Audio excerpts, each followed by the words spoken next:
daily playthrough. This is going to be very similar to my video from the other day, but instead of being one long continuous video, I am going to break this down into parts just so it is a little more YouTube friendly. As always, if there's any specific content you want to see, just let me know. You can reach out to me on Discord at Khaleesi, in-game mini call. If you have any questions, you can always talk to your Alliance leadership for any questions, comments, or concerns. We're just going to kind of dive right into this. It's going to be kind of my daily playthrough, my strategies as far as what I'm doing to get myself progressed from phase 0 to phase 1 and how I'm going about that. Also going to touch on Alliance participation and things that you should be doing for the Alliance. So just going in, I'm collecting my rewards. As I've mentioned previously, this is a free-to-play account. The only exceptions to that, I did buy the early Minerva pack just because of how good of a character she is, as well as the Venom pack just to give me access to the villain campaign a little bit earlier. So in about two more days, I will be unlocking Minerva, which should help me progress through the Cosmic campaign just a little bit faster. So I'm just going in here, I'm collecting my rewards. They're going to vary on a day-to-day basis, but pretty standard stuff here. So going into it, this is kind of, your typical screen. I'm going to go in here real fast and just kind of touch a little bit on my raid philosophy. Our raids are getting ready to end. We have just about enough credits to launch both raids again, which is kind of where we want to be. But just clicking here on the Ultimus raid, I'll pretend to launch this one right here, and you'll notice my entire roster is dead, and I may not be able to clear too much, but in doing this entire roster, I was able to get myself some substantial participation points. I have progressed a little bit. I was able to clear I believe 2.5 nodes this time around, where I've only been able to do like 1.5 in the past. Um, Coming up scoring wise, I mean, I'm kind of right in the middle of the barrel, hitting 17. So when you look at the reward structure over here, I actually did make it out of. I am still in this bottom tier, but again, if you're hitting bottom tier, it's still fine.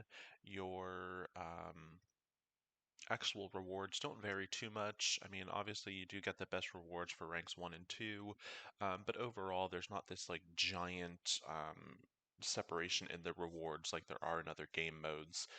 The idea behind this is we all are part on the same alliance, and we are obviously working towards these milestones, or these achievements rather. So the scoring I think is just a little bit more balanced.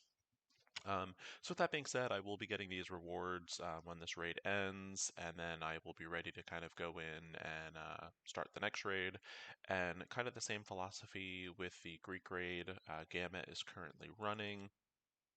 Again, I'd kind of pretend to launch a raid fight, and you'll see again my entire roster is dead.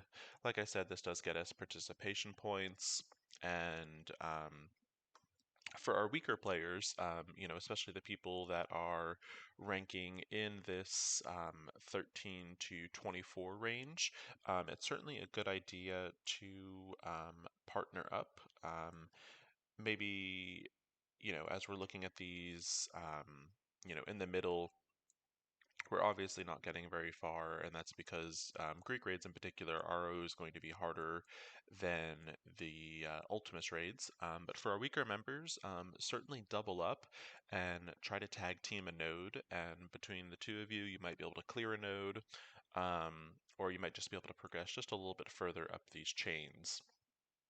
Obviously, for our stronger members, you are going to want to take your own lane and just try to go up as far as you can. So if you are a weaker member and you are fighting in the middle, try to double up. And if you are on the left or the right side of the raid lanes, just try to go for a single lane and try to progress as far as you can. Once I get those raid rewards, I will go into the raid store and purchase my items for the day. As I've previously said in other videos, I don't buy into buying any of this gear here. The exception is once orange gear does become available, I will purchase that. But honestly, your best bang for your buck is going to be these 900 raid orbs. So it's 900 raid credits, and you get one raid orb, which is going to grant you 9 character shards. So it's always going to be the characters that are listed here. These do cycle out between these four. And like I said, marquee characters 1400, minion characters 1125. So for 900 raid orb credits, you are potentially getting, a 1400 5 shard character for, half the price almost. So that's my philosophy on that. So I just wanted to touch on that real quick while the raid we are currently still doing is up and running. I am going to go in and just kind of collect some of my daily rewards.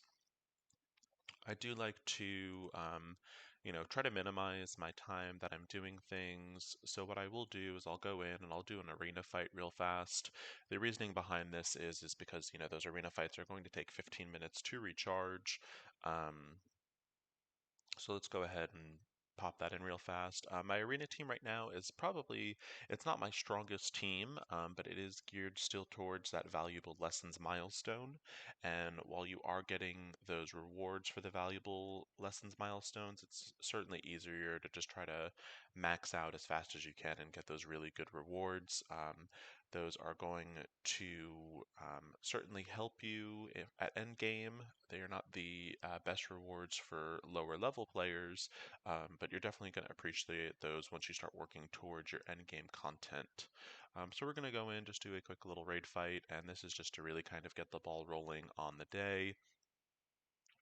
Like I said, I'm trying to just at least maximize my time. So after I finish my arena fight, I will go in and I will do my blitz fights. I'll probably do one on camera and then I will do the rest off camera just to save a little bit of time so these videos aren't excessively long. I'll talk about my overall blitz strategy going in with that.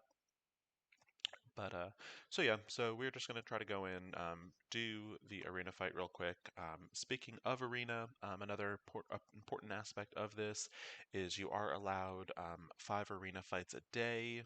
A lot of people tend to skip out on this, and by doing so, you're actually doing a bit of a disservice to the Alliance. And win or lose, when you do these arena fights, you are getting the Alliance 85 points towards the weekly Alliance milestone. This milestone is going to change up periodically. Currently, it is linked in with the Emma Frost event, so I will touch on that a little bit after this arena fight. But basically, you should be doing your 8 arena fights. Like I said, win or lose, you're getting everyone points. These points are going to help people unlock Emma Frost. It's also going to get you, some really good gear and some really good materials towards the end. So you see, I just lost this arena fight. Not the biggest deal in the world. Even though I lost, I still got 85 points. So those participation points are going to help the other 23 members as well as myself. So speaking of that milestone, the one I'm talking about in particular is this World Warrior right here. Um, and you'll see under the scoring battle in the arena, it doesn't say anything about winning in the arena, it's just a battle. The same thing with raids. That's why I went through my entire roster even though I knew my remaining characters wouldn't be able to do anything.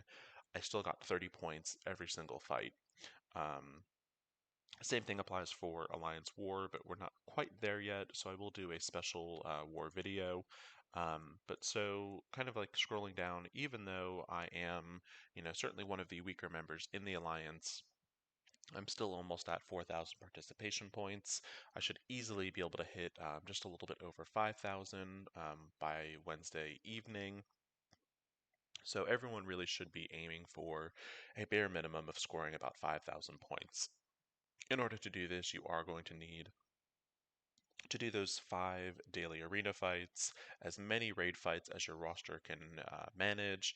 And then, blitzing will help, but it's certainly not the highest scoring thing on this event. You only get 10 points per blitz. Um, so that is just a quick little introduction. Look for part two. I will start that off with the Blitz fight and just the overall philosophy with Blitz. Thank you so much for watching. Again, if you have any questions, comments, or concerns, either let myself or your Alliance leadership know. And if there's any specific content that you would like to see, just feel free to ask. As always, thank you for watching. I hope you found this video helpful and have a good one.